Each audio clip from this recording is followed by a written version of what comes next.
నమస్కారం,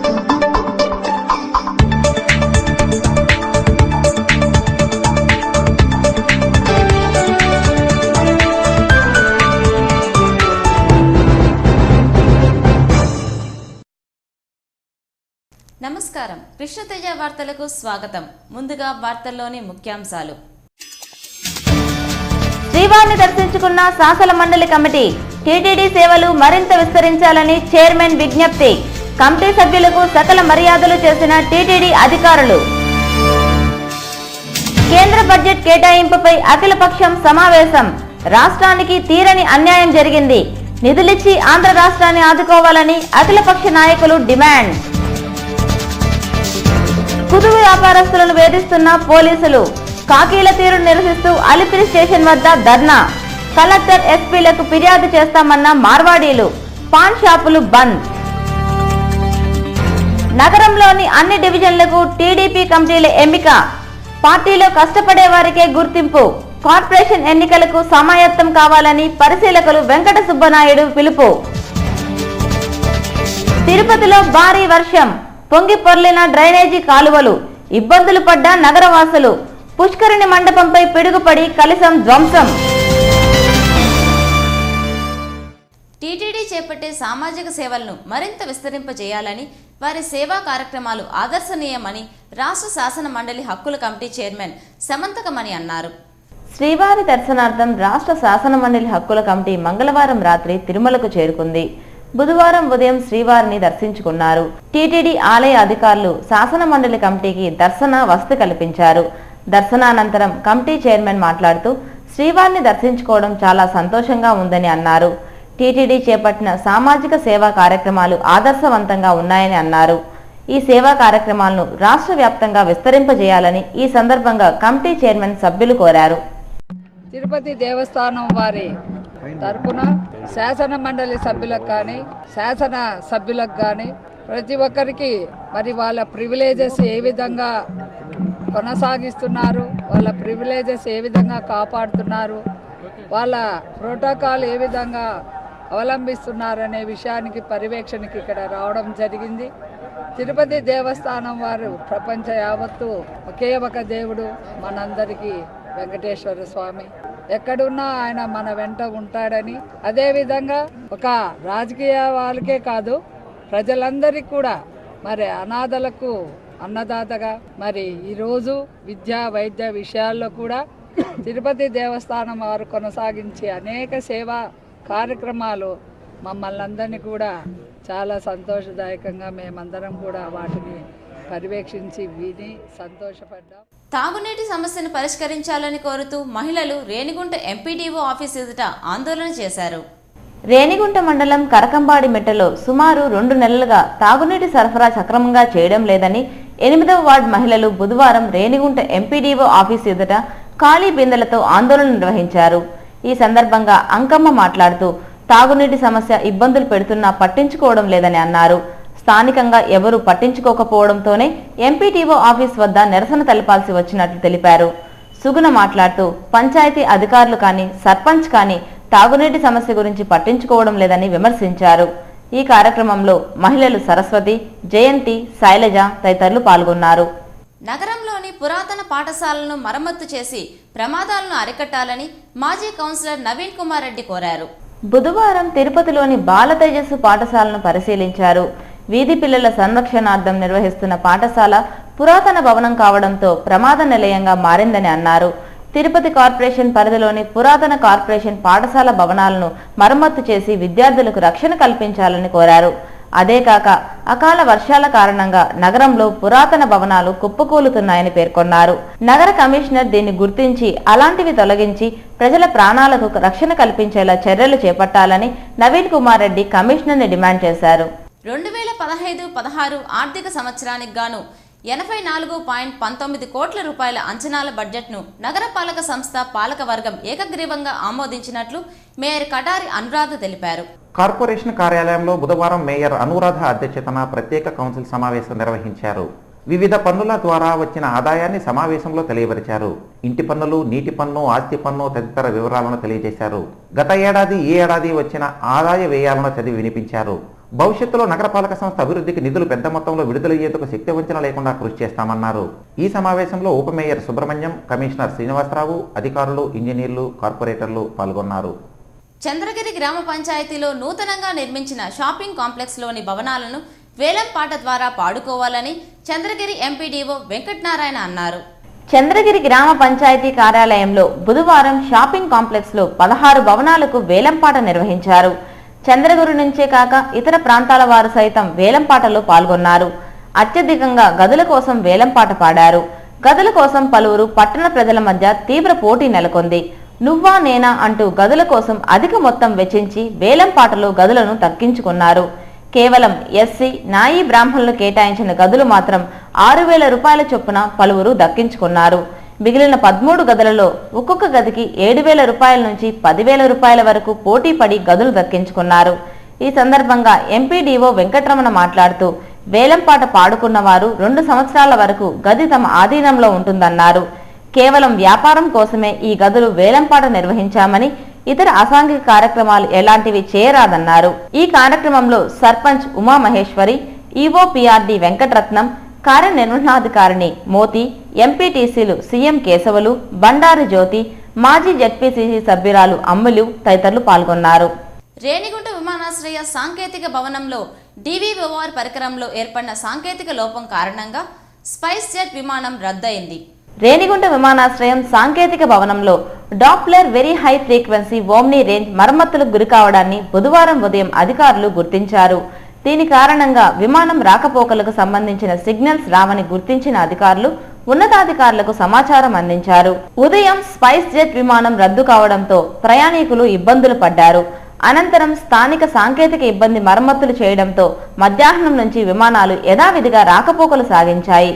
ఈ సందర్భంగా ఎయిర్పోర్ట్ డైరెక్టర్ వివి రావు మాట్లాడుతూ DVOR పరికరంలో సాంకేతిక లోపాన్ని గుర్తించిన వెంటనే ఉన్నతాధికారులకు సమాచారం ఇచ్చినట్లు తెలిపారు. ప్రస్తుతం రెక్టిఫై చేసినట్లు తెలిపారు. అకాల వర్షంతో 2వ రోజు కూడా తిరుపతి నగరం తడిసి ముద్దయింది. వాహనాల రాకపోకలు స్తంభించాయి. పిడుగుపాటుతో గోపురంపై ఉన్న కలశం ధ్వంసమైంది. తిరుపతి నగరంలో బుధవారం మధ్యాహ్నం గంటన్నర పాటు కురిసిన భారీ వర్షం వలన నగరంలోని లోతట్టు ప్రాంతాలన్నీ జలమయమయ్యాయి. అలాగే నగరంలోని మురికి కాలువలన్నీ పొంగి పొర్లి ప్రవహించాయి. రోడ్డుపై మురుగునీరు ప్రవహించడంతో పాదచారులు, పాఠశాల విద్యార్థులు తీవ్ర ఇబ్బందులు పడ్డారు. నగరంలోని ప్రధాన వీధులన్నీ జలమయం కావడంతో వాహన రాకపోకలకు తీవ్ర అంతరాయం కలిగింది. ఇదిలా ఉండగా ఉరుములు మెరుపులతో కూడిన భారీ వర్షం పడడంతో నగరవాసులు ఇబ్బందులు పడ్డారు. నగరం నడిబొడ్డులోని గోవిందరాజస్వామి పుష్కరిణిలో గల మండపంపై పిడుగు పడింది. దీని కారణంగా మండపం పైన గల కలశం విరిగి కోనేటిలో పడింది. అలాగే కలశంతో పాటు ఉండే ఇనుప రాడ్ ధ్వంసమైంది. గోవిందరాజస్వామి పుష్కరిణిలో పిడుగు పడడంతో ఆ ప్రాంతంలోని ఆటో స్టాండ్ వర్కర్లు అందరూ విద్యుత్ షాక్ కు గురయ్యారు. క్షణకాలం పాటు ఆ ప్రాంత వాసులు విద్యుత్ షాక్ గురై ఆందోళన చెందారు. 2 రోజుల పాటు నగరంలో ఉరుములు మెరుపులతో కూడిన వర్షం కారణంగా జనజీవనం స్తంభించి ఇబ్బందులు పడ్డారు. ప్రపంచ ప్రసిద్ధిగాంచిన తిరుపతి పుణ్యక్షేత్రంలోని ఆర్టీసీ బస్టాండ్ సకల రుగ్మతలకు, అంటువ్యాధులకు నిలయంగా మారింది. దుర్గంధభరితమైన ఆర్టీసీ బస్టాండ్లో స్వచ్ఛ భారత్ ఊసే లేదు. ప్రభుత్వ లక్ష్యం ఆర్టీసీ అధికారులకు పట్టడం లేదు. కృష్ణతేజ అందించే ఈ ప్రత్యేక కథనాన్ని చూడండి. నిత్యం వేలాది మంది ప్రయాణికులు, భక్తులతో రద్దీగా ఉండే తిరుపతి ఆర్టీసీ సెంట్రల్ బస్టాండ్ పారిశుద్ధ్యానికి, దుర్గంధానికి కేరాఫ్ అడ్రస్గా నిలిచింది. దేశం నలుమూలల నుంచి నిత్యం వేలాది మంది ప్రయాణికులు, శ్రీవారి భక్తులు వస్తుంటారు.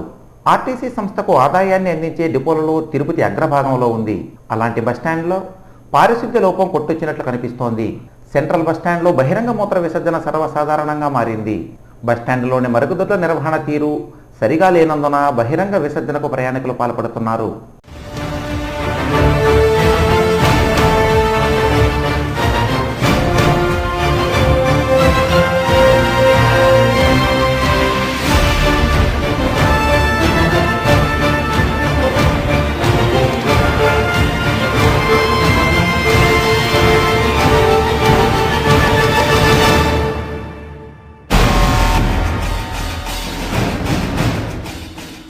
అటు కేంద్ర, ఇటు రాష్ట్ర ప్రభుత్వాలు స్వచ్ఛ భారత్, స్వచ్ఛాంధ్రప్రదేశ్ నిర్మాణానికి పాటుపడుతూ ప్రజా చైతన్య కార్యక్రమాలు చేపట్టినా ఆర్టీసీ అధికారులు మాత్రం వాటిని పాటించడం లేదు. ఆర్టీసీ బస్టాండ్ ప్రాంతంలో ఎక్కడా పరిశుభ్రత ఆనవాళ్లు కనబడదు. ఆర్టీసీ బస్టాండ్ తీరుపై మహిళా ప్రయాణికులు తీవ్ర స్థాయిలో ధ్వజమెత్తుతున్నారు. తిరుపతి తిరుమల దేవస్థానం అంటే ప్రపంచంలోనే పెద్ద ఎత్తున ప్రకృతి కాంచిన ప్రదేశం. ఇక్కడ ఆర్టీసీ బస్టాండ్లో చూస్తే ఇక్కడ కొన్ని వేల మంది భక్తులు తిరుమల దేవస్థానం వెంకటేశ్వర స్వామిని దర్శించుకోవడానికి రోజుకి కొన్ని వేల మంది వస్తుంటారు. ఆర్టీసీ బస్టాండ్లో చూస్తే ఎక్కడ చూసినా పారిశుద్ధ్యం అనేది చాలా అసంఖ్యంగా ఉండే పరిస్థితిలో ఉంది. ఎందుకంటే ఇటు సైడు పబ్లిక్ బాత్రూమ్లు అనేది ఎక్కువగా వాడుతున్నారు. అక్కడ బస్సులు అక్కడ నిల్చుంటే జెంట్స్ అనేవాళ్ళు బస్సు వెనకాల వెళ్ళి పబ్లిక్ బాత్రూమ్ వెళ్ళడం అనేది చాలా అసభ్యకరంగా ఉంది. ఇక్కడ మహిళలు, యాత్రికులు, భక్తులు అందరూ కూడా ఇక్కడ స్వచ్ఛ భారత్ అనేది పేరు టీవీలో పేపర్లో మాత్రమే నామకా వాసుకుంది. ఇక్కడ ఆర్టీసీకి సంబంధించి ఈ స్వచ్ఛ భారత్ ఏమైంది అనేది మేము మహిళా సంఘంగా డిమాండ్ చేస్తున్నాం. ఈ ఆర్టీసీకి సంబంధించి ఎవరైనా ఎండీ లాంటి వాళ్ళు పెద్ద పెద్ద అధికారులు వచ్చినప్పుడు వర్కర్లని హడావడి పెట్టి పారిశుద్ధ్యం అనేది చేస్తున్నారు. మామూలుగా చూస్తే అక్కడ కనీసం నిలబడి బస్ ఎక్కే పరిస్థితి కూడా ఈరోజు ఆర్టీసీ బస్టాండ్లో లేదని మేము తెలియజేస్తున్నాం. ఆర్టీసీ బస్టాండ్లో దిగే ప్రయాణికుల సౌకర్యార్థం మరుగుదొడ్ల నిర్వహణను ప్రైవేటు కాంట్రాక్టర్లు శుభ్రతను పాటించకపోగా ప్రయాణికులను నిలువునా దోచేస్తున్నారు. ఇదిలా ఉండగా బస్సుల సందుల్లో బహిరంగ మూత్ర విసర్జన ద్వారా మహిళలు బస్టాండ్లో నడవాలంటే తీవ్ర ఇబ్బందులు ఎదుర్కొంటున్నారు. తిరుపతి బస్టాండ్లో షాపుల్లో చాలా దోపిడీలు జరుగుతున్నాయి. ఇక్కడ ఉన్న ధరల కన్నా చాలా ఎక్కువగా ఇచ్చేయడం జరుగుతుంది. అక్కడున్న ఆర్టీసీ వాళ్ళు లంచాలకు పాల్పడి ఈ విధంగా దారుణంగా ప్రవర్తిస్తున్నారు. కాబట్టి ధరలు తగ్గించాల్సిందిగా కోరుతున్నాము. తర్వాత త్రాగునీరు సౌకర్యం సరిగా లేదు. ఇదిలా ఉండగా తిరుపతి నగరంలో బహిరంగ మూత్ర విసర్జనను నిరోధిస్తూ కార్పొరేషన్ అధికారులు నగరంలోని RTC bus stand, railway station, SP కార్యాలయాల వద్ద ఈ టాయిలెట్లను 2 నెలల క్రితం ఏర్పాటు చేశారు. ముంబై, ఢిల్లీ, చెన్నై తరహాలో తిరుపతి నగరంలో ఈ టాయిలెట్స్ విధానాన్ని ప్రవేశపెట్టారు. అయితే ఈ టాయిలెట్స్ నిర్మాణం పూర్తయిన 2 నెలలు గడిచినా నేటికి ప్రారంభం కాలేదు. దీని కారణంగా బస్టాండ్లో ప్రయాణికులకు మరుగుదొడ్ల సౌకర్యార్థం అందుబాటులోకి రాలేదు. ఆర్టీసీ అధికారుల నిర్లక్ష్యం కారణంగా ఆర్టీసీ బస్టాండ్ దుర్గంధభరితంగా తయారైతే నగర కార్పొరేషన్ అధికారుల అలసత్వం కారణంగా అలంకారప్రాయంగా మాత్రమే ఈ టాయిలెట్లు నగరంలో నెలకొన్నాయి. ఇకనైనా సంబంధిత అధికారులు స్పందించి స్వచ్ఛ తిరుపతికి కృషి చేస్తూ కేంద్ర రాష్ట్ర ప్రభుత్వ ఆశయాలను నెరవేర్చగలరని ఆశిద్దాం. తిరుపతి సమీపంలోని రాయల చెరువు కట్ట కింద సహస్ర చండీయాగ సహిత మహారుద్రయాగం గత 3 రోజులుగా అంగరంగ వైభవంగా జరుగుతోంది. యోగాంజనేయ స్వామి ఆలయ ప్రాంగణంలో జరుగుతున్న ఈ మహారుద్రయాగం ఆగమోక్తంగా వేద పండితులు నిర్వహిస్తున్నారు. ఈ సందర్భంగా టీడీపీ వైద్య ఆరోగ్య విభాగం జిల్లా అధ్యక్షులు డాక్టర్ సుధారాణి మాట్లాడుతూ యాగాల వల్ల సమాజం సుభిక్షంగా ఉండడమే కాక వర్షాలు సకాలంలో వర్షిస్తూ సస్యశ్యామలంగా శోభిల్లుతాయని అన్నారు. రాచరికపు యుగంలో సైతం రాజులు, చక్రవర్తులు సమాజ సుభిక్షం కోసం, ప్రజా సంక్షేమం కోసం యాగాలు నిర్వహించినట్లు చరిత్ర పుటల్లో పేర్కొనబడిందని అన్నారు. వారం రోజుల పాటు రాయచెరువు కట్ట కింద గల యోగాంజనేయ స్వామి ఆలయంలో జరిగే మహారుద్రయాగానికి ప్రజలు విశేషంగా పాల్గొని స్వామి అనుగ్రహం పొందుతున్నారని ఈ సందర్భంగా డాక్టర్ సుధారాణి పేర్కొన్నారు. అలాగే యాగ నిర్వహణ విధానాన్ని పండితులు నిర్వహించే క్రతువును ఈ సందర్భంగా రామచంద్రపురం మాజీ ఎంపీపీ కేశవుల్ నాయుడు ప్రశంసించారు. ఈ కార్యక్రమంలో చెంగయ్య నాయుడు, బుజ్జిబాబు నాయుడు, మాణి, సుబ్బరాజు, నరసింహులు తదితరులు పాల్గొన్నారు. తిరుమలకు వచ్చే వీఐపీలకు సేవలు అందించడంలో నిర్లక్ష్యం వహించిన రిసెప్షన్ అధికారులపై టీటీడీ ఈవో చర్యలు చేపట్టారు. ఉన్నపలంగా రిసెప్షన్ విభాగంలో పనిచేసే డిప్యూటీ ఈవోలను బదిలీ చేశారు. 4 రోజుల క్రితం శ్రీవారి దర్శనార్థం తిరుమలకు వచ్చిన సింగపూర్ మంత్రి షణ్ముగంను టీటీడీ రిసెప్షన్ అధికారులు ఎవరూ పట్టించుకోలేదు. ఈ విషయం తెలిసిన తిరుమల జేఈఓ సింగపూర్ మంత్రికి క్షమాపణలు చెప్పారు. అయితే ఇందుకు కారణమైన అధికారులను గుర్తించి చర్యలు తీసుకోవాలని ఈవో జేఈఓను ఆదేశించారు. దాని మేరకు తిరుమల జేఈఓ జరిగిన సంఘటనపై ఈవోకు నివేదికను అందజేశారు. సింగపూర్ మంత్రి తిరుమలకు వచ్చినప్పుడు టీటీడీ రిసెప్షన్ అధికారులు నిర్లక్ష్యం వహించారని జేఈఓ పేర్కొంటూ వీఐపీలకు స్వాగతం పలకాల్సిన ప్రథమ బాధ్యత రిసెప్షన్ విభాగంలోని R1, R2 అధికారులదేనని జేఈఓ పేర్కొంటూ ఈవోకు నివేదికను అందజేశారు. సింగపూర్ మంత్రి షణ్ముగం తిరుమలకు వచ్చినప్పుడు రిసెప్షన్ అధికారులు స్వాగతం పలకకుండా నిర్లక్ష్యం వహించారు. ఈ విషయం తెలిసి ఈవో అధికారులపై తీవ్ర స్థాయిలో మండిపడ్డారు. జేఈఓను వివరణ కోరారు. దాని మేరకే తిరుమలలోని టీటీడీ రిసెప్షన్ విభాగంలోని అధికారులను ఉన్నపలంగా బదిలీ చేస్తూ ఆదేశాలను జారీ చేశారు. దాంతో రిసెప్షన్ R1గా పనిచేస్తున్న వెంకటయ్యను శ్రీనివాస మంగాపురం ఆలయ డిప్యూటీ ఈవోగా, అలాగే R2గా పనిచేస్తున్న భూపతి రెడ్డిని కోదండ రామాలయం డిప్యూటీ ఈవోగా బదిలీ చేశారు. వారితో పాటు మరో 3 అధికారులను కూడా బదిలీ చేసినట్లు ఈవో ప్రకటించారు. పోలీసుల వేధింపుల నుంచి రక్షించాలని, అందుకు నిరసనగా నగరంలోని కుదువ అంగళ్లను మూసివేయనున్నట్లు అసోసియేషన్ నేత తెలిపారు. అలిపిరి పోలీస్ స్టేషన్ వద్ద బుధవారం రాత్రి నగరంలోని కుదువ వ్యాపారస్తులు, బంగారు దుకాణాల యజమానులు పోలీసుల తీరు నిరసిస్తూ ధర్నా చేశారు. కుదువ వ్యాపారం నిర్వహించే అతడిని అలిపిరి పోలీసులు అనవసరంగా తీసుకువచ్చి నిర్బంధించారని తెలిపారు. స్టేషన్లో కూడా మమ్మల్ని రానియడం లేదని వాపోయారు. అసోసియేషన్ నేత మాట్లాడుతూ, ఇటీవల తిరుపతి అర్బన్ జిల్లాలో కుదువ వ్యాపారస్తులపై పోలీసుల వేధింపులు గత 3-4 నెలలుగా అధికమయ్యాయన్నారు. వారి వేధింపు నుంచి రక్షణ కల్పించాలని అర్బన్ ఎస్పీ, జిల్లా కలెక్టర్ను కలవనున్నట్లు వాపోయారు. వేధింపులు ఇలాగే కొనసాగితే తమ వ్యాపారాలను మూసివేసుకుని సొంత ఊర్లకు వెళ్లిపోతామన్నారు. ఎవరు దొంగో నిందితుడో తెలియని నగల కుదువ పెట్టినప్పుడు రసీదు ఇస్తామని, ఒకవేళ రసీదు తీసుకువస్తే పోలీసులకు బంగారు నగలు ఇచ్చి వేస్తామని తెలిపారు. కానీ పోలీసులు ఎవరో తెలియని వ్యక్తిని తీసుకువచ్చి బంగారు నగలు కుదువ పెట్టారంటూ వ్యాపారస్తులను స్టేషన్లకు తీసుకువెళ్లి వేధింపులకు పాల్పడుతున్నారన్నారు. ఇకనైనా పోలీసులు వేధింపులు మానకపోతే జిల్లా వ్యాప్తంగా ఉన్న కుదువ దుకాణాలను మూసివేసి ఆందోళనను ఉధృతం చేస్తామని హెచ్చరించారు. రోడ్డు మీద మార్వాడీలు పెద్ద ఎత్తున గుమిగూడి ఉండడంతో పోలీసులు జోక్యం చేసుకుని అక్కడి నుంచి పప్పివేశారు.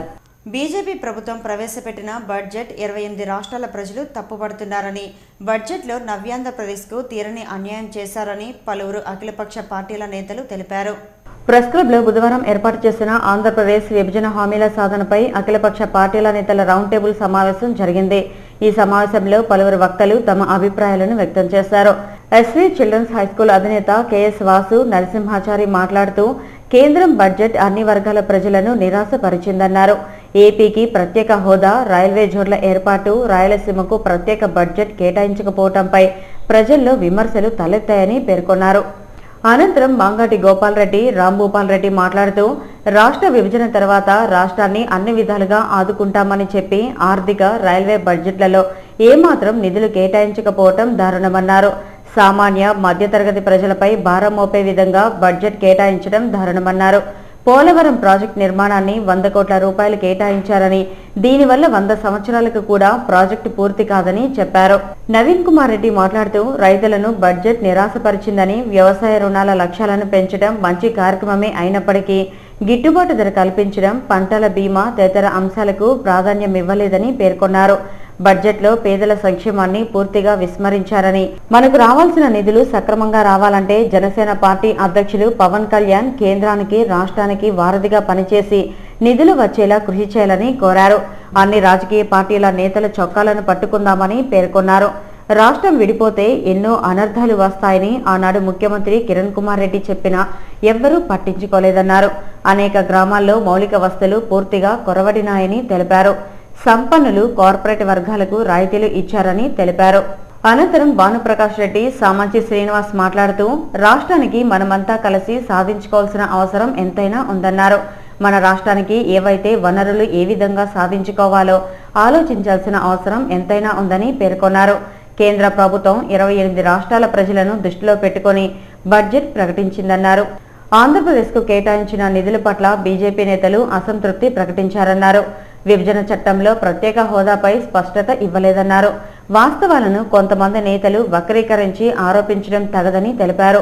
పరిశ్రమలకు పెద్ద ఎత్తున రాయితీలు ప్రకటించారన్నారు. సమస్యల ఆంధ్రప్రదేశ్గా ఉన్న మన రాష్ట్రానికి కేంద్ర ప్రభుత్వం అన్ని విధాలుగా ఆదుకోబోతోందని చెప్పారు. పోలవరం ప్రాజెక్టు పూర్తయితే రాయలసీమకు 200 క్యూసెక్కుల నీరు వచ్చే అవకాశం ఉందన్నారు. విభజన చట్టంలో ఏమేమి చెప్పామో వాటన్నింటినీ నెరవేరుస్తామని కేంద్ర మంత్రులు హామీలిచ్చారని తెలిపారు. ఈ సమావేశంలో రాజారెడ్డి, సురేంద్రరెడ్డి, మొగరాల ప్రసాద్, మురళి, బాలసుబ్రహ్మణ్యం, కిరణ్ రాయల్ తదితరులు పాల్గొన్నారు. రాబోయే కార్పొరేషన్ ఎన్నికలను దృష్టిలో ఉంచుకొని డివిజన్లలో పార్టీని పటిష్టం చేసేందుకు ప్రతి ఒక్కరూ బాధ్యతగా కృషి చేయాలని రాష్ట్ర పరిశీలకులు వెంకట సుబ్బయ్య నాయుడు అన్నారు. తిరుపతిలో 18వ డివిజన్లో పార్టీ సంస్థాగత ఎన్నిక బుధవారం జరిగింది. ఈ కార్యక్రమానికి రాష్ట్ర పరిశీలకులు వెంకట సుబ్బయ్య నాయుడు, వెంకటేష్, రమేష్లు ముఖ్య అతిథులుగా పాల్గొన్నారు. ఈ సందర్భంగా వెంకట సుబ్బయ్య నాయుడు మాట్లాడుతూ వార్డు స్థాయి నుంచే పార్టీని పటిష్టం చేయాలని కోరారు. రానున్న కార్పొరేషన్ ఎన్నికలను దృష్టిలో ఉంచుకొని ఇప్పటి నుంచే పార్టీని బలోపేతం చేస్తూ ఎన్నికల్లో పార్టీ అభ్యర్థిని గెలిపించుకునేందుకు కృషి చేయాలని కోరారు. అలాగే 18వ డివిజన్ నూతన అధ్యక్షులుగా ఎన్నికైన సాయిసుధా ఆసుపత్రి అధినేత్రి డాక్టర్ సుధారాణి మాట్లాడుతూ నిస్వార్థంతో సేవ చేసే వారికి పార్టీలో ఎల్లప్పుడూ గుర్తింపు ఉంటుందని అన్నారు. కాలనీ అభివృద్ధికి అన్ని విధాలుగా కృషి చేస్తామని పేర్కొన్నారు. 18వ డివిజన్ను ఆదర్శవంతంగా తీర్చిదిద్దేందుకు తామంతా సమిష్టిగా కృషి చేస్తామని డాక్టర్ సుధారాణి పేర్కొన్నారు. ఈ సమావేశంలో 18వ డివిజన్ కార్యదర్శి ఉంగరాల హరి, ఎల్ఎం నాయుడు, రమేష్లతో పాటు ఉపాధ్యక్షులు ప్రసాద్ యాదవ్, చిన్నబాబు, కోశాధికారి ఆంజనేయుల నాయుడు, ప్రచార కార్యదర్శి లక్ష్మయ్య తదితరులు పాల్గొన్నారు. ఇటీవల జరిగిన ఎంపీటీసీ ఎన్నికల్లో తెలుగుదేశం పార్టీకి వ్యతిరేకంగా పనిచేసిన వేదాంతపురం పంచాయతీ ఓటేరుకు చెందిన అతను టీడీపీకి ఎలాంటి సంబంధం లేదని తిరుపతి రూరల్ మండలం వేదాంతపురం పంచాయతీ సర్పంచ్ చంద్రయ్య తెలిపారు. ప్రెస్ క్లబ్లో బుధవారం ఏర్పాటు చేసిన మీడియా సమావేశంలో సర్పంచ్ చంద్రయ్య, ఎంపీటీసీ ప్రసాదులు మాట్లాడుతూ పంచాయతీ పరిధిలో ఎంపీటీసీగా ఇండిపెండెంట్గా గెలిచిన శారదమ్మ టీడీపీ బలపరిచిన ఎంపీపీ ఎంపికలో వైఎస్ఆర్సీపీ బలపరిచిన అభ్యర్థికి మద్దతు పలికారని గుర్తు చేశారు. టీడీపీతో సంబంధం లేని చంద్రమౌళి స్థానికంగా ఉన్న టీడీపీ నేతలపై విమర్శలు చేయడం తగదని, ఇలాంటివి కొనసాగితే రాబోయే రోజుల్లో తీవ్ర పరిణామాలు ఎదుర్కోవాల్సి ఉంటుందని హెచ్చరించారు. చంద్రగిరి నియోజకవర్గ ఇన్ఛార్జ్ మాజీ మంత్రి గల్లా అరుణకుమార్ని విమర్శించడం తగదని హితవు పలికారు. గత అసెంబ్లీ ఎన్నికల్లో వేదాంతపురం పంచాయతీలో తామంతా కలిసికట్టుగా పనిచేసి గల్లా అరుణకుమారికి 1500 ఓట్ల మెజారిటీకి కృషి చేశామన్నారు. పార్టీలు మారి చంద్రమౌళికి టీడీపీ కార్యకర్తలపై నిందలు వేయడం తగదని హెచ్చరించారు. పంచాయతీ పరిధిలో జరిగే టీడీపీ కార్యక్రమాల్లో ఏనాడైనా పాల్గొన్నావా, అసలు పార్టీ సభ్యత్వం తీసుకున్నావా అని ప్రశ్నించారు. ప్రభుత్వ రేషన్ షాపులోని నిత్యావసర సరుకులను పేదలకు పంపిణీ చేయకుండా బ్లాక్ మార్కెట్లోకి తరలిస్తుంటే విజిలెన్స్ అధికారులు దాడులు చేసిన విషయం అందరికీ తెలిసిందేనన్నారు. ఇకపై వేదాంతపురం పంచాయతీలోని టీడీపీ కార్యకర్తల గురించి విమర్శిస్తే ఊరుకునేది లేదని హితవు పలికారు. ఈ సమావేశంలో టీడీపీ గ్రామ కమిటీ అధ్యక్షులు మునిశేఖర్ బాబు, సూర్యకిరణ్, పంచాయతీ వార్డు మెంబర్లు చంద్రశేఖర్, పద్మనాభరెడ్డి, రవి, మునిరత్నం, వేలు, మురుగా, శంకర్, ప్రసాద్ తదితరులు పాల్గొన్నారు.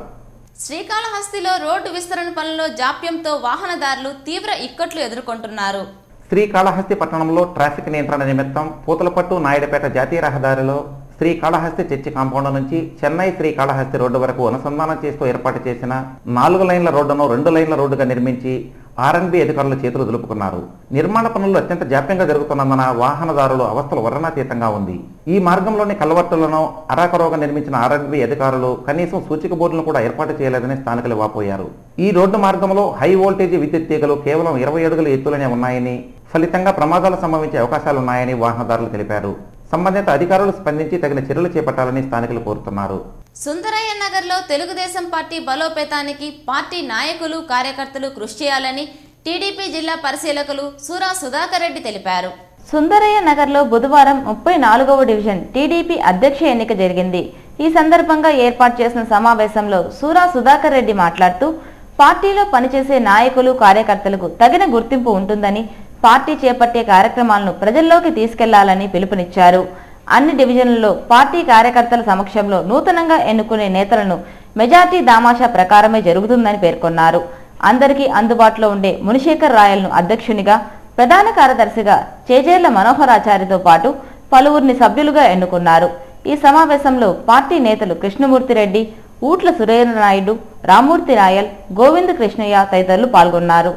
జాతీయ భాష హిందీ పట్ల విద్యార్థులు ప్రతిభ కనపరచడం ఎంతో అభినందనీయమని స్కూల్ కరస్పాండెంట్ టీడీపీ నేత డాక్టర్ కోడూరు బాలసుబ్రహ్మణ్యం తెలిపారు. సుధహా లిటిల్ సిటిజన్స్ హై స్కూల్లో హిందీ ప్రచార పరిషత్ పరీక్షల్లో అత్యధిక ర్యాంకులు సాధించిన విద్యార్థులకు బుధవారం school correspondent Koduru Balasubrahmanyam medals ను ప్రదానం చేశారు. ఈ సందర్భంగా ఆయన మాట్లాడుతూ ఇటీవల హిందీ ప్రచార పరిషత్ వారు నిర్వహించిన హిందీ పరీక్షల్లో తమ స్కూల్కు చెందిన 88 మంది విద్యార్థులు పరీక్షలు రాశారన్నారు. వారిలో 78 మంది ప్రథమ, 9 మంది ద్వితీయ, 1 తృతీయ స్థానాల్లో పాస్ అయ్యారని పేర్కొన్నారు. మరో 2కి గోల్డ్ మెడల్స్, మరో 2కి సిల్వర్ మెడల్స్ వచ్చాయని తెలిపారు. విద్యార్థులు హిందీ భాష పట్ల ఆసక్తి కనబరచడంతో పాటు ర్యాంకులు సాధించడానికి కృషి చేసిన ఉపాధ్యాయులను అభినందించారు. ఈ కార్యక్రమంలో హిందీ టీచర్ ఇంద్రాణి తదితరులు పాల్గొన్నారు. ఇక తిరుమల సమాచారం. తిరుమలలో భక్తుల రద్దీ సాధారణం. బుధవారం సాయంత్రానికి 31,242 మంది భక్తులు శ్రీవారిని దర్శించుకున్నారు. సర్వదర్శనానికి 4 కంపార్ట్మెంట్లలో భక్తులు వేచి ఉన్నారు. వారికి 3 గంటల దర్శన సమయాన్ని కేటాయించారు. నడకదారి భక్తులు 2 కంపార్ట్మెంట్లలో వేచి ఉన్నారు. వారికి 2 గంటల్లో స్వామివారి దర్శనం కల్పిస్తున్నారు. తిరుమలలో గురువారం అందుబాటులో ఉండే వసతి సదుపాయాల వివరాలు ఇలా ఉంటాయి. ఉచిత గదులు 94, 50 రూపాయల గదులు 710, 100 రూపాయల గదులు 24, 500 రూపాయల గదులు 508, 600 రూపాయల గదులు 4 అందుబాటులో ఉన్నాయి. తిరుమలలో తెప్పోత్సవం సందర్భంగా 6వ తేదీ వరకు ఆర్జిత సేవలను టీటీడీ రద్దు చేసింది. తెప్పోత్సవ సేవా టికెట్లను భక్తుల సౌకర్యార్థం అందుబాటులో ఉంచింది. కాగా బుధవారం వివిధ ప్రాంతాల నుంచి తిరుమలకు వచ్చిన భక్తులు శ్రీవారికి విరాళాలు అందజేశారు. 15 లక్షలు అన్నదానం ట్రస్టుకు విరాళంగా ఇచ్చినట్లు టీటీడీ అధికారులు తెలిపారు. పోస్టాఫీస్ ద్వారా భక్తులకు విక్రయించే ప్రత్యేక ప్రవేశ దర్శనం టికెట్ల వివరాలు ఇలా ఉన్నాయి. బుధవారం ఉదయం 10 గంటల నుంచి మధ్యాహ్నం 1 గంట వరకు శ్రీవారి దర్శనార్థం అందుబాటులో ఉండే దర్శన టికెట్ల వివరాలు ఇలా ఉంటాయి. 10 గంటలకు 56, 11 గంటలకు 94, 12 గంటలకు 93, 1 గంటకు 38 అందుబాటులో ఉన్నాయి. Tirupati bullion gold jewellery and silver merchants association సమాచారం మేరకు గురువారం లోకల్ బులియన్ మార్కెట్లో బంగారం వెండి ధరలు ఇలా ఉంటాయి. 24 క్యారెట్ల అపరంజి బంగారం 10 గ్రాముల ధర 26,910 రూపాయలు. 22 క్యారెట్ల నగల బంగారం 1 గ్రామ్ ధర 2,516 రూపాయలు. వెండి 1 కేజీ ధర 36,505 రూపాయలు. రీటైల్ వెండి 1 గ్రామ్ ధర 39 రూపాయల 10 పైసలుగా ఉంటుంది. వార్తలు ముగించే ముందు ముఖ్యాంశాలు మరోసారి. శ్రీవారిని దర్శించుకున్న శాసన మండలి కమిటీ. టీటీడీ సేవలు మరింత విస్తరించాలని చైర్మన్ విజ్ఞప్తి. కమిటీ సభ్యులకు సకల మర్యాదలు చేసిన టీటీడీ అధికారులు. కేంద్ర బడ్జెట్ కేటాయింపుపై అఖిలపక్షం సమావేశం. రాష్ట్రానికి తీరని అన్యాయం జరిగింది. నిధులిచ్చి ఆంధ్ర రాష్ట్రాన్ని ఆదుకోవాలని అఖిలపక్ష నాయకులు డిమాండ్. కుదురు వ్యాపారస్తులను వేధిస్తున్న పోలీసులు. కాకీల తీరును నిరసిస్తూ అలిపిరి స్టేషన్ వద్ద ధర్నా. కలెక్టర్, ఎస్పీలకు ఫిర్యాదు చేస్తామన్న మార్వాడీలు. పాన్ షాపులు బంద్. నగరంలోని అన్ని డివిజన్లకు టీడీపీ కమిటీల ఎంపిక. పార్టీలో కష్టపడే వారికే గుర్తింపు. కార్పొరేషన్ ఎన్నికలకు సమాయత్తం కావాలని పరిశీలకులు వెంకట సుబ్బనాయుడు పిలుపు. తిరుపతిలో భారీ వర్షం. పొంగి పొర్లిన డ్రైనేజీ కాలువలు. ఇబ్బందులు పడ్డ నగరవాసులు. పుష్కరిణి మండపంపై పిడుగుపడి కలశం ధ్వంసం. ఈ వార్తలు ఇంతటితో సమాప్తం. నమస్కారం.